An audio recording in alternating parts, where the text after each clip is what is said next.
Well, welcome back. We're so glad that you could join us again. We have a very special guest with us, Miss Mary Morris. She has an awesome and powerful book that we're going to be talking about. Miss Morris, how are you doing today? I'm fantastic. And you?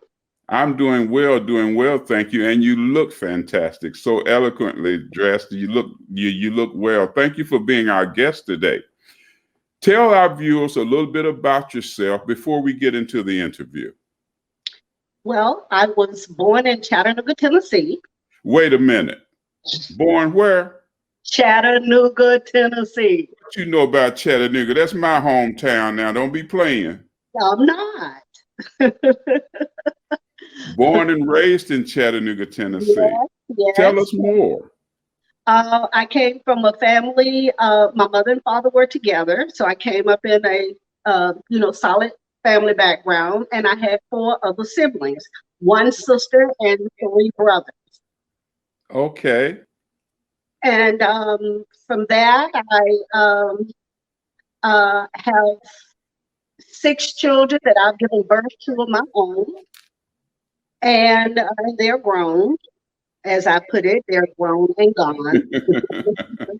Yes. And I moved from Chattanooga about 1973 to California, and I graduated from college with a BS degree in business.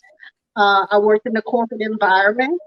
I have a doctorate of divinity, a master's in biblical counseling. I have 13 years been a broker, a real estate Okay. broker in California, and have had my own real estate company and mortgage company. That is So I'm an powerful. entrepreneur, but I also came up from the South and sort of through the church system. So I have done probably over 10 marriages and a few eulogies, just a number to name a few. Yes. So let's I get don't so know how much time you have. yeah, no, we have probably about 10 minutes, 10, 11 minutes. Listen, so when we talk about Chattanooga, Tennessee, now I'm a Riverside High School person. Were you Riverside, Howard, or where were you? Booker T. Booker T, Washington, Mhm. up But by the lake. Let's go to the lake. Booker T, Washington there State you Park. go. That's where you find me on the lake. All right. So now let's do this. When I saw your book, Trademark Made in America, of course, when you look at it initially, your mind goes into a different direction. But I was looking at it and it's powerful, blessed, not cursed. And I see that you addressed the Willie Lynch letter. Years ago, I came into that thing. But you said something that's so powerful. You made a distinction between the challenges of raising your sons and raising your daughters. Come on, tell us and our viewers a little bit about your book and what drove you to write this book. Okay, first of all, I will reiterate the fact that my book was written with the backdrop of the Willie Lynch letter. But I didn't set out to write this book. What happened was, as a mother of four children at the time, one daughter and three sons, um, I was told constantly, you always make exceptions for your sons. You always, they seem so helpless. This is what my other friends and daughters would say. You treat them like they're helpless, and I thought after hearing this for a while, I'm like, because I'm a very spiritual person. And I thought, there has to be some truth to this. I need to get to the root of this problem. If there is a problem, I need to see, because unless you acknowledge there's a problem, you don't have the desire to fix it if you don't know it exists. So Yes. I started to meditate on it. What is it that I'm missing? What is it that I'm missing? And I was led to go back and look at the Willie Lynch letter, which I had on my desk in my office. And when I started to read about what the Black female went through and how she protected her sons and pushed her daughters out, and of course, I'm just kind of giving you a basic overview. Uh, However, the words jumped off the page at me. And so basically, the curse that went with the letter went down from generation to generation, and it's in our DNA. We don't get to think about things like that, and I can go off and give you some more examples.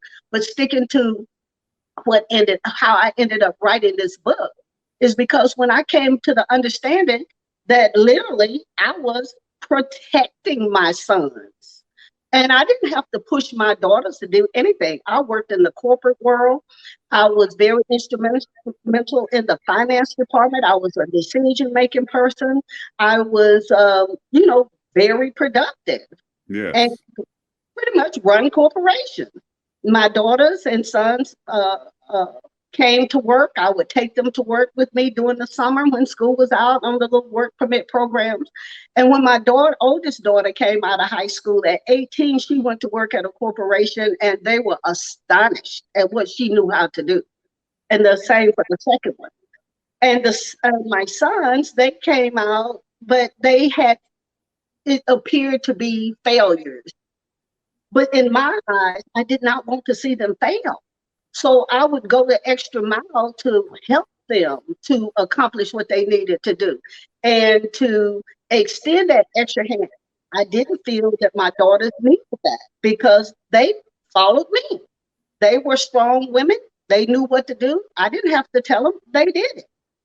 But because that was in my unconscious, that the Black male have had such a struggle, that I had to protect them and continue to speak into them to be successful. Okay. Okay. So now I'm hearing something as you're talking about this.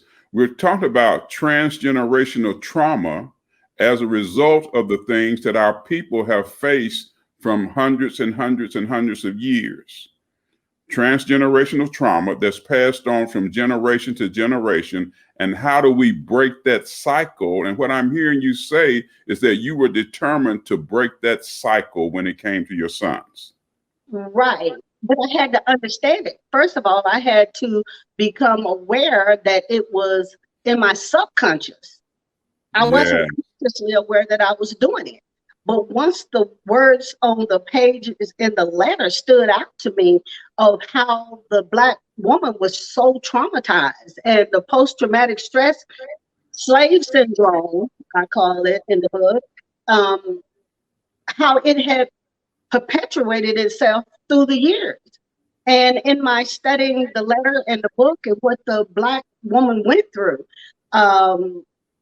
which put her in a frozen psychological state, that she just did it. And it was a part of the making of a slave to get her, the mother, into a state that she would always be protecting her males and pushing her females out. She was dependent, but she was made to think in her psyche that she was independent. So she and her daughters operated as if they were independent and kept her son and husband under her control. So the slave master knew that if he could control the Black woman, he could control the whole family structure. That is so powerful. Yeah, Yeah. it's just so much that we do. The book was written to say why we do the things we do. We as a Black, African American race of people, a Black race of people, why we do what we do. Because we do things that is stereotyped to us and us alone. But what most people do not realize is that we are the closest to our counterpart, which is white. So I thought when they start calling us Black, it's kind of fitting because we are the closest to them than any other culture or nationality. Have you Yeah. ever thought about it like that? We mimic them. Well, Our ancestors came through slavery mimicking them. well, yes. See, what you're talking about now are norms, standards, and beliefs. Because you're talking about people who were socialized and modified in an environment. And now they begin to emulate, if you will, the environments that they were socialized and modified in. So that's where the sensory perception kicks in. Very powerful. You talked about the conscious mind and the subconscious mind, and many people aren't aware of the conscious mind and the subconscious. Where you consciously impregnate your subconscious, then your subconscious gives birth to that thing. Exactly. And you'll begin to walk that thing out, and it will become a part of your reality unless you do something to renew the spirit of the mind. Speak to us about how important it is to renew the spirit of the mind, to break this cycle that we're seeing. Exactly. And I think through education, I have had people that knew me personally that read the book. Daughters, grown women call me and say, I'm so glad that I read that in the book about my sons, because they said, you know, I always thought my mother loved my brothers more than she loved me. I addressed that issue in the book. But, and she said, and they, more than one person have called me and commented on that. And the fact that it was the way I brought it out. I didn't love my sons any more than I love my daughters. It was just that it was in my psyche to protect them that had come down. And so they shared examples that they went through with their mother and their sons. So in the book, I addressed the issue of reversal roles between the mother and what's going on in that sense of how it has affected a role reversal. Speak to us just briefly about that reversal. I call it the law reversal because it is reversible. Unpack that for just a minute for us. Well, you know, I want people to read the book. Right. Yeah, just a little bit. Don't give them all of it. Just a little teaser. Well, in this role reversal and in the book, I use several. One of the things that made my books so unique and different from other books, because there are other books out there about the Willie Lynch letter. However, they do not address the issues the way that I address the issues in the book. And role reversal, you know, I use the example of the movie Baby Boy. Okay, now we have a couple of minutes. Well, we have about a minute and a half left. Tell people how they can get in touch with you, how they can get your book. If there's an email or a way that they can get your book, give them that information. The book is on sale, is being sold at Barnes & Noble, Amazon, eBay. The ebook is available. And I do have a website, but I'm getting it redone at the moment. However, it will be under Mary Ross Morris.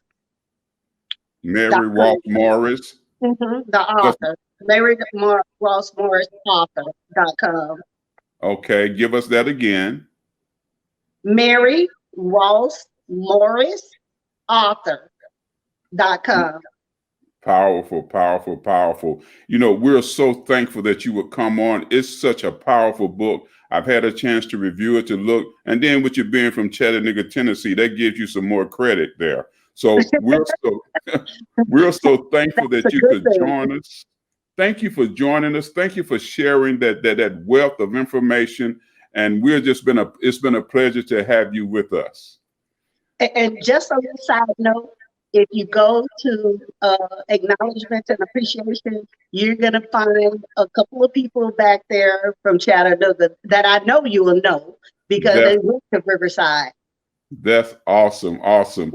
Thank you so very much. Thank you for watching us for this episode of Spotlight TV with our awesome guest. We look forward to seeing you next time on Spotlight TV. Thank you.